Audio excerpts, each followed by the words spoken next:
Good morning, everyone. Hi, I'm the Reverend Dr. Laura Kim Joyner here on the day after National Bird Day.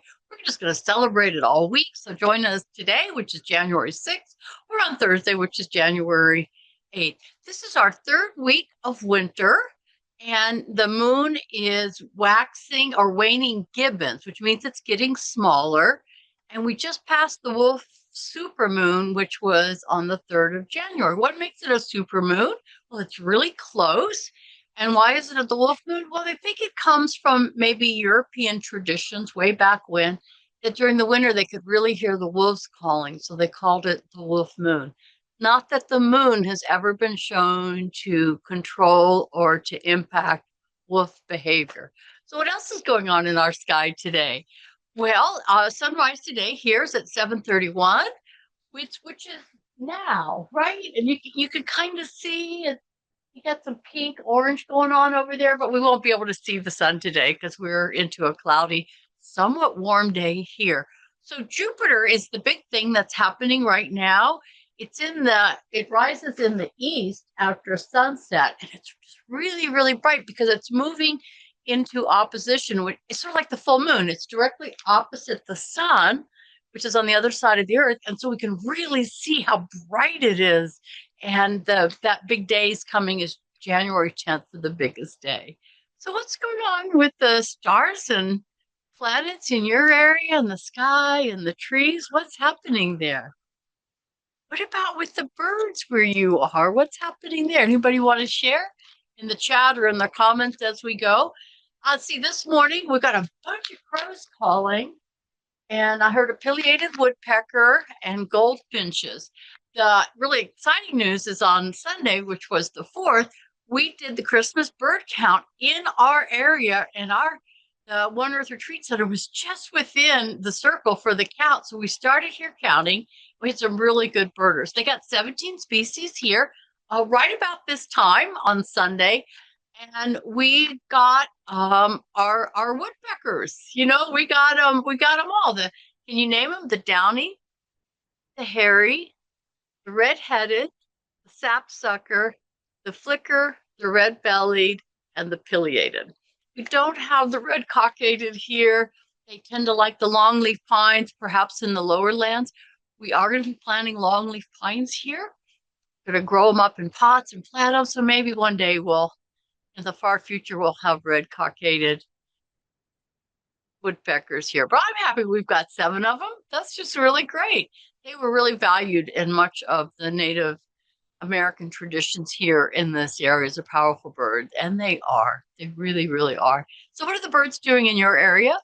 We'll keep listening as we're here. I'm still just hearing the crows, though, right now.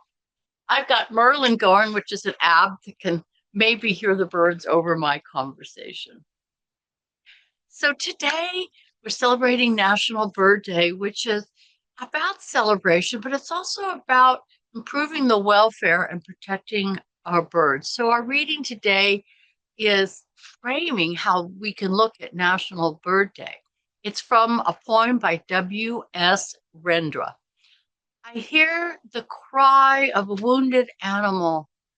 Someone shoots an arrow at the moon, and a bird has fallen from the nest. People must be wakened. Witness must be given so that life can be guarded.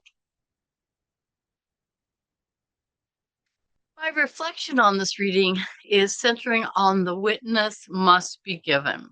I want to tell a story of a dream that I had many, many years ago. It was when I was in divinity school, and I was really searching in my own personal life for a solution to the world's problems. And it came up in a dream. One of those dreams where you're tossing and turning and looking for the answer. And I couldn't find it, and I couldn't find it. And then right before dawn, these words appeared in my head, and that was the solution. The solution was parakeets and paracletes. Huh. When I woke, I knew what parakeets were, but what were paracletes? Well, it's it's a Greek word that's used in the New Testament of the Christian tradition, and it means many different things: counselor, wisdom, advocate, witness. And so what I heard was parakeets and paracletes witness to talk about the stories of parakeets. And that's what I heard. And so what does this have to do maybe with you or saving the world on National Bird Day? Well, parrots are the most endangered group of birds, not that it's a competition. And they need a lot of protecting. We need to spread the word about the amount of suffering that they have in captivity and also through the wildlife trade and the diminishment of their populations in areas with their range and the loss of people's cultural and spiritual tradition. Just like the Native American people favored the woodpeckers here, and they were important, and the Carolina parakeet that is no longer here. They People are losing their traditions because of the export market over centuries of taking the parrots out of where they are. And of course, diminishing habitat is just another blow to these populations of birds. So, how are we to live knowing of this? What are we to do? How can we be paracletes for the parakeet? Well, I have a poem from Mary Oliver. She gives us instructions from the poem Sometimes. 2 or 3 times in my life, I have discovered love. Each time it seemed to solve everything. Each time it solved a great many things, but not everything. Yet left me as grateful as if it had indeed thoroughly solved everything. Death waits for me. I know it, around the corner. This doesn't amuse me, nor does it frighten me. Instructions for life. Pay attention, be astonished, and tell about it. Be a paraclete for parakeets or for any other living being that you treasure and love. During our time together in this birding for life, our sunrise birding for life, we come back to science or cultural traditions. We go a little bit more depth into what's going on. And so I just want to talk about how parrots in the order Cistaciformes, they do tell about it. We know they talk in their own language, in their own dialect. So many different species of parrots, even just living in roost areas a couple kilometers apart, or maybe 5 or 6, have a different dialect. That is, the accent of their calls, the emphasis of their calls are different. They can mimic, sounds around them, and we know that's one of the main reasons why they're in the captive trade, because of their ability to mimic. They are smart as a young child, ranges 4, 5, 6, 7 years of age are done. They are one of the few groups of birds that are auditory learners, and they learn their whole life.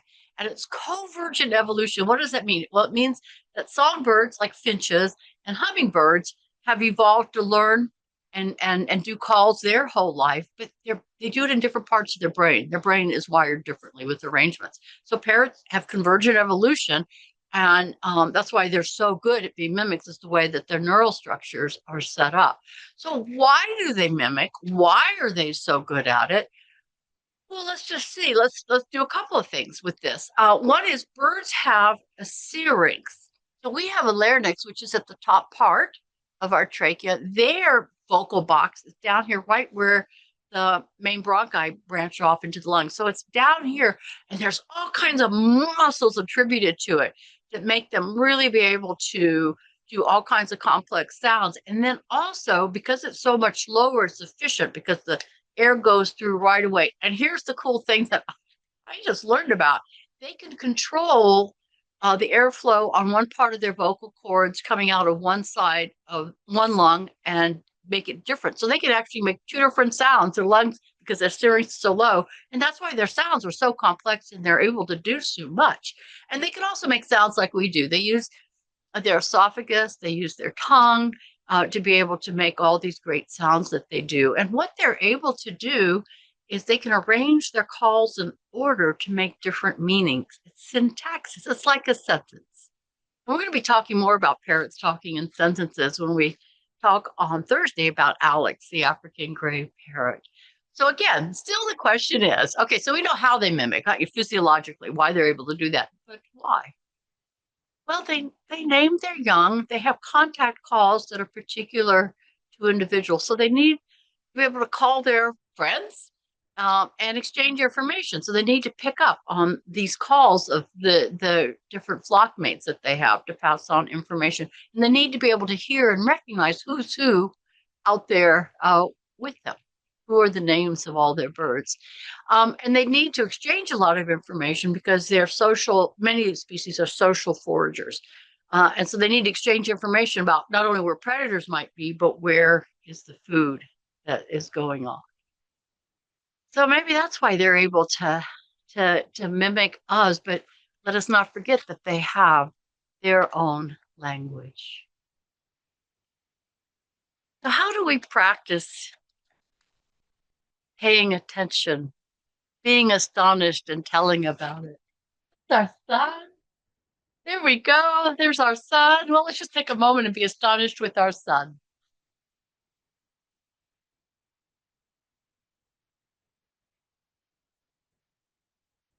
Oh, I still haven't heard many birds.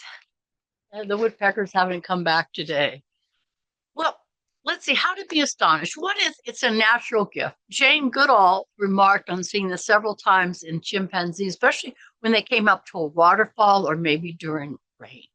Getting excited, throwing sticks, dancing, jumping around, and also sitting in contemplation, being astonished. And how can we grow our practice of being astonished? Well, I have a four-step way to do this. And in brief, it goes like this. When you see something, even something that's normal around all the time, with your body, you can overexpress it and go, wow. And actually, your body leads the emotion of astonishment, and it helps trains us to be wowed at everyday circumstances. Wow. All righty. Another way is to develop an appreciation or astonishment or wonder, gratitude with maybe that which feels boring to us every day, maybe uncomfortable, maybe some negative connotations. It's sort of like the energy. Think of a Valley Girl in the 80s, really, really. So instead of that kind of cynical approach to going, really, the bird just pooped on my windshield, is to take that time and turn that really energy into really, and just be astonished of what's going on that's every day and maybe irritating. So the next time you see a bird dropping on your windshield, you need to clean it or something, just go, really? Because bird poop is amazing. You know, birds don't have bladders. They concentrate their urine into urates. That's the white part. They, so they don't have bladders. They need to be light to fly. And that's where eggs come out. That's where semen goes up. It's just amazing. Their cloaca, the end part of their reproductive and their intestinal system. Really? Right. It's just so great. The other one is to ask about, can we be more astonished and wonder of our own kind, of the people around us? It's a constant source of astonishment and wonder. It's one of the main sources, the scientists say. And so what we do, if you find yourself looking at someone, and again, we're going to go back to the 80s, you know, the language of dude, you know, um, the great Lebowski. It's sort of like a negative connotation going, dude, come on, dude. It's so sort of, we sort of look at we don't appreciate the people around us. So if you find yourself doing that with someone, just look around the room, look around the people and go, dude, you know, just kind of change that energy going, I'm going to take time to look around me, look at people's faces, and I'm going to give them the Fonzie thumbs up and go, dude. And that again helps us grow our appreciation of a constant source of wonder of other people. And even more central to a place of wonder to train ourselves, to see the wonder of ourselves. The beauty of the world is reflected in the beauty of us. We are connected to it all. And so be astonished with who you are. And you can train yourself, perhaps, looking in a mirror, just going around. It's a little hard for me to do, too, honestly. I'm good. I'm good. So here's the four steps. You can say them with me. Wow, really? Dude, I'm good. And that's our practice for the day that you can do for this whole week. And our questions, our journal questions, our reflection questions is, How many times a week are you astonished or in wonder? Would you like to do it more often? Where might you experience wonder? How might you grow it through practice or through what you see? Also, how much suffering do you witness in your own life and the world around you? What can you do to reduce this harm and suffering? And who can you tell about? That concludes our time this morning. We'll see you in a couple days as we continue celebrating National Bird Day during our Sunrise Birding for Life. And closing, Mary Oliver, right? May, in these days to come, may you pay attention, may you be astonished, and may you tell about it. We'll see you in a couple of days.